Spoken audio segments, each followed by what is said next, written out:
I was inside the house playing with a lot of kids, and then I felt all the house is shaking with me. Even the couch I sat on, I felt it shaking with me. This is my first time I felt earthquake longer than I ever feel in my life. Have you heard from your family? Have you heard anything? No, nothing, because I'm not in my house right now. From what you understand locally, is everyone okay? Has there been any problems here in the north?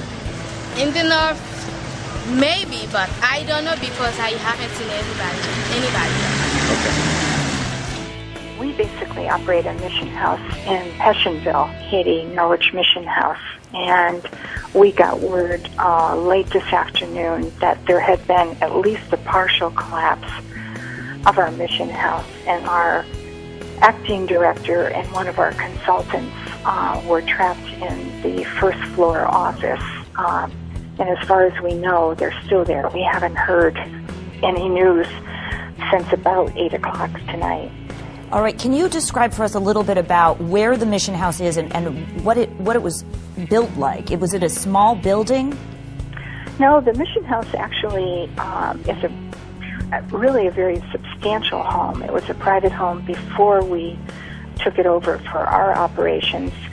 We operate basically a mission house with all of our activities out of the house, as well as accepting travelers. So it's a guest house of sorts. So we have rooms for 14 to 15 guests at any given time. Thank goodness we did not have a full house of guests at the time. We only had one, and I'm not sure whether he was in the house or out of the house. We don't have that word, whether he was back to the house from being out all day or not. So we are a very substantial house. Not the typical concrete block home or tin shacks that, kind of are all around us. And your go ahead. No, that's okay. Your last contact with your people there, was it your sense some of them were injured, or was there any injuries? Were there any possibility that something worse had happened?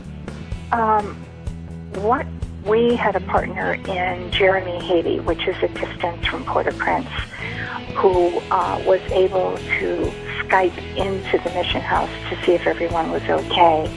And they were the ones basically that alerted us that they had contacted Jillian, and that Jillian had said that she and Chuck were in the small office in the house, and that the building had collapsed around them, and they were in there, and they both could not get out.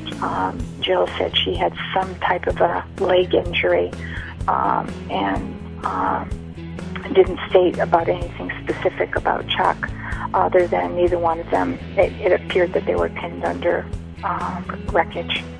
Did they give you any sense of what they had heard and seen? No, I think at that point the two of them, particularly Jill, just said that it just happened ever so quickly that they literally didn't have time to react and, get out of the house. I remember 5 years ago I was in Haiti, and there was a small earthquake, and we were outside, and it was terrifying. It wasn't a 5. It probably was only a 3-point-something. It was the first time in all the years I'd been going to Haiti that I had ever experienced it. And I remember, we let out the word for everyone to get out of the house and come outside. But the word that Devin gave us when she called was that she said that there literally was no time to react. I'm curious because we have not heard anyone in all the interviews we've done, we haven't heard anybody talk about seeing any kind of organized rescue or organized response. You say you were in Haiti during a much smaller earthquake. Did you see any kind of capability to respond? At that time, no. I think what you have to understand is that Haiti really does not have the ability on its own to react to this level of devastation. You take the hurricanes just 2 years ago. It took an international effort and, a tremendous amount of support from the UN that was there to get them through that. Last year there was a school collapse in Haiti. You covered it. And they had to bring equipment in from other countries. Haiti has so little resource. I think We don't think of it as being such a poor country because it's so close to our shores. But it's the poorest country in the Western Hemisphere and lacks resources. So I can't imagine how people are going to react to this level of devastation. Emily, thank you so much for your time. Our hearts and thoughts are with you and the people with your organization who are trapped there. We wish them and you the best.